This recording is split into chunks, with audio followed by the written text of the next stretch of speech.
Two, they've been selling like hotcakes from the U.S. Mint. In January, they set records, multi-year records. Commodities guru Jim Rogers is here to help us understand that. He's also author of the new book, Street Smarts.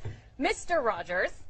Yes, Ms. Lister. I have here this 1 ounce silver American Eagle 2012 coin. Tell me, what is this? Is this a collector's item? Is this money? Is this a way to buy precious metals? Oh, that's the hot one. Those are hot sellers. I know. You can't get them. You can't get them, can you? They sold out. They did. It worries me that the mint is running out. It's not just American Mint, the U.S. Mint, the Canadian Mint. Several mints have run out of coins. Why?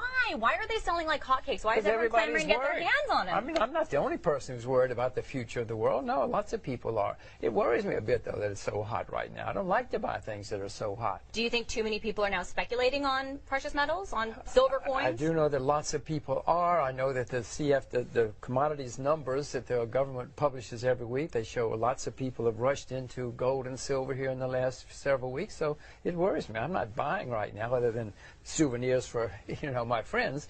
But no, I wouldn't rush in right now. What about gold? You've said gold is in a correction. We've seen it come down, 12% since its highs in September of 2011 when it was at 1,900. Where do you think it goes in 2013?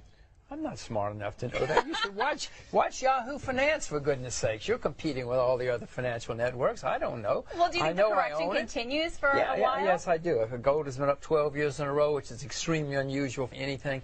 Lots of speculators are rushing into gold right now. No, I'm not rushing in to buy gold at the moment, but I'm certainly not selling. And if it goes down, I'll buy more. Okay, so what about the U.S. dollar while we're on commodities, or currencies, excuse me, because I know in the past you've said the U.S. dollar will be a disaster, but you buy it because you have to think about what everybody else is doing. Now, for exactly that reason, because there's going to be a lot more turmoil in the currency markets. Look at the Japanese yen. The Japanese yen is collapsing here in the last 2 months, so there's going to be more turmoil like that. People will flee. They don't know where to go, so they'll go to the U.S. dollar. It's the wrong place to go, but they think it's a safe haven, so they'll go. So I've gone there too.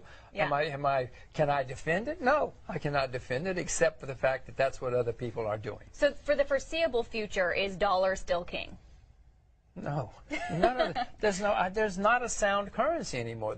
There are sounder currencies, the Canadian dollar, the Australian dollar. There's some currencies, the Singapore dollar, the Chinese renminbi. There's some currencies that are less unsound, but there's no such thing as a sound currency anymore. Hang on to your silver. Okay, I will. So then, I guess including precious metals and currencies, if you could only hold one today, what would it be? Oh, agriculture. I would rather own agriculture than anything. Or maybe than any currency? Maybe. Oh well, Russian rubles. Or is it renminbi? Russian rubles. I'm interested in right now. Russian Singapore. I'm sorry.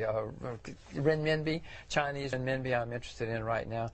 There are some currencies, but none of them. There is no paper money in 2014, 2015 that's going to be worth much of anything. So if you had to pick one, it would be the renminbi? If you could only hold one today. No, it wouldn't be the renminbi because it's not convertible. Right. I'd like to be able to get by. I guess it'd be the. I can't believe I'm about to say the ruble. It'd be the ruble or the U.S. dollar. It'd be the. Wow. No.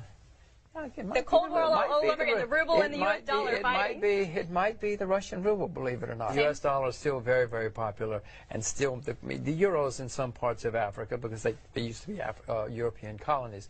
No, it's in some parts of Asia, the yen, but no, it's still the U.S. That's what I said. That's why I own U.S. dollars, not because the U.S. dollar is a sound currency, but because nobody else knows what to do. You should hold. What about these coins? Do other people perceive this to be money in other parts of the world? Or not yet? Not money, but they know it's a store of value. You can find silver coins all over the world. In parts of East Africa, you can find silver coins that are 200 or 300 years old. Old Austrian Empire coins. There are lots of them in East Africa. It just depends on where you are. But nearly everybody in the world, Ms. Lister, knows about gold and silver. Don't sell your gold and don't sell your silver. Okay, but be careful of the speculators at the current moment, I guess. The Japanese yen, some people tweeted me that they had heard that you were buying it. Are you? Well, I did own the yen a year or two ago, or even several months ago. But then when Mr. Abe said he was going to print as much as he could, I, believe it or not, sold my yen. Okay. But I'm thinking about buying it again because right now, everybody is bearish on the Japanese yen. It's astonishing how many bears there are on the Japanese yen. Why the ruble when Russia has so many problems that every day in the media we hear about Putin clamping down, and we know the history of confiscation of wealth there? But Ms. Lister, you're